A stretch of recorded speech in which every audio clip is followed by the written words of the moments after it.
Number 36. Write the Lewis symbols of the ions in each of the following ionic compounds and the Lewis symbols of the atom from which they are formed. Okay, so then we have A through F. So they stated for each one of these that they were all ionic compounds, right? Which means that it should be a metal combining with a nonmetal. And whenever that happens, the metal is always going to lose electrons. It's always going to be the positive charge, and the nonmetal is always going to be the negative charge. It will gain electrons. Okie dokie. So let's do it as kind of like a reaction, right? So for A, how did I make MgS? Well, I had to take magnesium, and I had to add sulfur to it in order to get the compound MgS. So on this side, on your reactant side, I will always state the atom. So that will kind of answer this question, right? The Lewis symbol of the atom. So on the reactant side or the left-hand side, that's where the atoms are going to be. And whenever you form a compound, right, this is a compound, you will always have ions. You can never put two neutral atoms together to make a compound. You always need the ions. And ions are just the charged atoms. Charged atom. Okay. So we're going to need a couple of things. We're going to need basically two trends. We need to know the valence electrons before binding that each atom has, and then we need to know what oxidation state they will have when they bind. So this valence electron is before binding, and then the oxidation state will be used when binding. All right? So for magnesium, Mg, magnesium is in group 2. Before it bound, it had 2 valence electrons. So I'm going to write out Mg had 2 valence electrons. So I'm going to say 1, 2. What about sulfur? Sulfur is over here. Before binding, sulfur had 6 valence electrons. So I have to write sulfur, and then 1, 2, 3, 4, 5, 6. That's how you draw your electrons. Now, what's going to happen when it forms a compound? Well, that's when you take into consideration the oxidation states. Magnesium, which was over here, remember, should have been a +2, and sulfur should be a -2. So that means that magnesium should have lost 2 electrons, and sulfur should have gained it. Well, so I'm going to put that over here. Now look at what's going to happen. I can basically do this with the computer, but look at this. This electron right here, this electron right here will go to sulfur. That's pretty cool, right? And this electron will go to sulfur. If I can just grab it. I don't know why it's not letting me. There we go. Do you see that? And now magnesium lost 2 electrons and the sulfur gained the 2 electrons. And with that being said, they both would have the octet rule. So magnesium would now have no electrons. So it would be a 2+. And the sulfur would have now 8 electrons because it had 6 plus 2 is the 8. So 1, 2, 3, 4, 5, 6, 7, 8. And now I say that's a -2 charge. And that's the answer for A. Basically, these are the atoms that came to play. They bound with each other, or they reacted with each other to form this. When they formed the ionic bond, magnesium lost the electrons. You see how there's no more of these? And then sulfur gained them. So that's the answer for A. So this is your atom side. These are your ion side. All right, so now let's do the same thing for B. B is Al2O3. So now I have 2 aluminums coming together with 3 oxygens, right? Because there's 2 aluminums and 3 oxygens. And this will give me the compound of Al2O3. Well, what was aluminum and what was oxygen in the beginning? Aluminum was over here. It's in group 13. It has 3 valence electrons, and oxygen had 6 valence electrons before binding. So I will draw that out. So we have aluminum had 3, 1, 2, 3. Oxygen had 6, 1, 2, 3, 4, 5, 6. And just remember, there's 3 of these. So there's 3 oxygens and there's 2 aluminums. Okay. Let me just make that plus sign a little bit closer. Okay. Now, what's going to happen? Now you take the charges. Aluminum has a +3 charge, which means that all the aluminums should have lost 3 electrons. And it makes sense, because here's the 3 electrons, and one's going to go over here to fill this one out. One's going to go to the oxygen.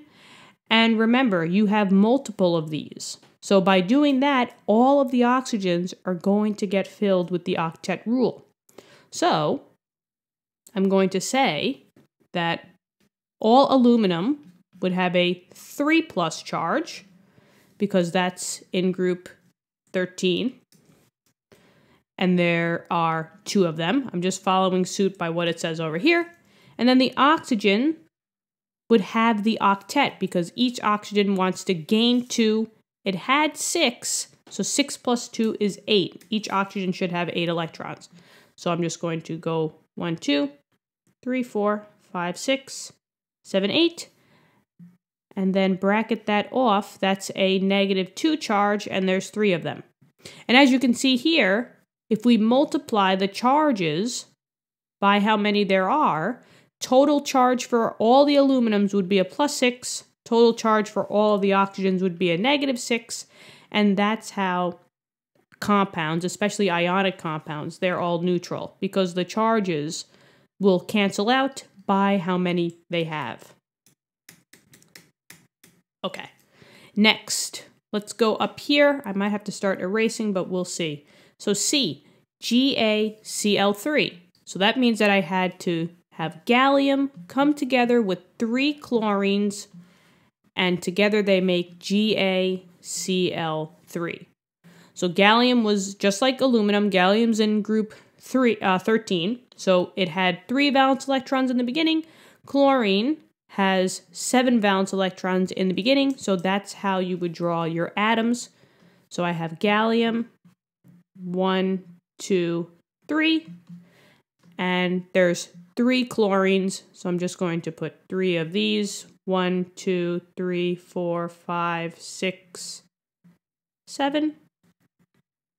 And now with them coming together to form an ionic compound, you will form the ions. That's when you take the charges. So gallium had a +3, which means that all of these, 1, 2, 3, these need to go, because it loses 3 electrons.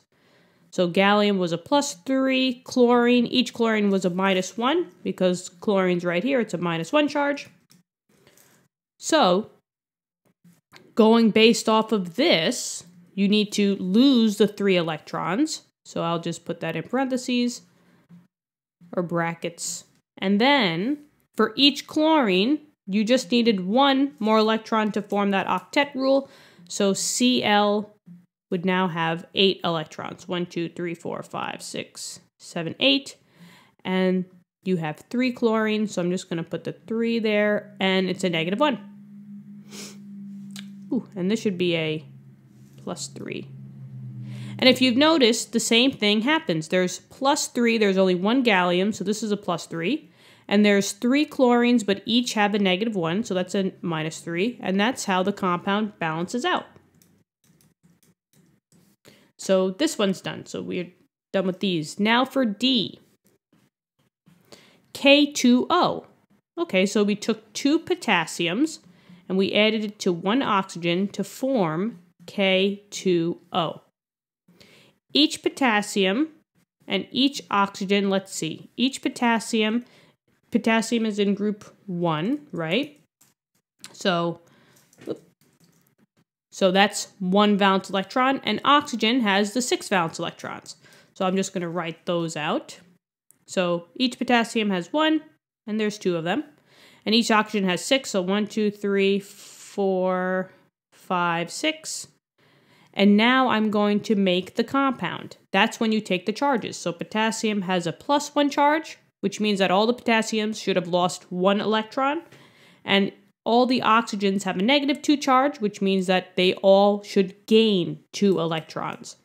And you go based off of what you wrote here. So, for potassium, it would be K, but now this 1 electron is gone. So there's no more electrons in the valence shell for potassium. That's a +1, and there's 2 of them. And then for oxygen, each oxygen gained 2 electrons. So on this side, it should be 1, 2. You should show that it gained 2 electrons. So oxygen, we have 1, 2, 3, 4, 5, 6, 7, 8 electrons now. And that should have a -2. And once again, the charges equal out. This overall would be a +2. This overall would be a -2, and the ionic compound charges balance out. That's why you never see any charges here. Okay. Next, we have E. I could fit E over here. Lithium 3 nitride. So I have 3 lithiums plus 1 nitrogen will give me Li3N. So lithium in the beginning, lithium is a group 1, which means that it had 1 valence electron. So that's a 1 up top here, and there's 3 of them. Plus, nitrogen is in group 15 over here. It has 5 valence electrons. So I'm going to just draw 1, 2, 3, 4, 5. Now I'm ready to make my compounds. Lithium, for every lithium, they are all going to lose 1 electron. So this electron technically goes bye-bye. So I'm going to have Li with a +1 charge, and there's 3 of them, so I have to keep that there. And then each nitrogen has a -3 charge, so every one that you wrote over here has to gain 3 electrons. So if I just add 3, it looks like it will end with 8. So that's what I'm going to write over here, super, super small. Then N should have 8 valence electrons. 1, 2, 3, 4, 5, 6, 7, 8. Close the brackets. Sorry that this is a little squished. That's a -3 charge. And once again, the charges cancel out. The lithium part overall has a +3. The nitrogen part overall has a -3, and it's evened out. And then last but not least, we have Kf. So I can fit that over here. We have 1 potassium plus 1 fluorine will give me Kf. So the potassium is in group 1. It has 1 valence electron. And the fluorine is in group 17. It has 7 valence electrons. So this has 1 plus a fluorine, which should have 7. So 1, 2, 3, 4, 5, 6, 7. And now use your oxidation states. So potassium, all the potassiums have a +1 charge, which means that they should lose 1. So that means that this electron is bye-bye. And for all the fluorines, it has a -1 charge, which means that they gain 1 electron. So technically, this electron here goes to the fluorine. So that's why potassium has none valence, and fluorine has 8. So this would have none plus 1, and fluorine would have them all. 1, 2, 3, 4, 5, 6, 7, 8. And then that has a -1 charge. And the same exact thing. This is a +1, this is a -1. They cancel. And that's why all ionic compounds, if you do the crisscross method and if you follow this, which majority of them, like 99%, will have. And that's it. All right? So let me know what you guys thought of this one. This one was a little bit more complex, but as we keep going through the problems, it will get easier and easier. So thank you for tuning in. Thank you for staying all the way to the end. Tell us your thoughts. I would love to hear from you guys in the comments. I will see you guys all in the next question. And if you want to hit subscribe, go hit subscribe. Thank you. I will see you guys later. Have an awesome day.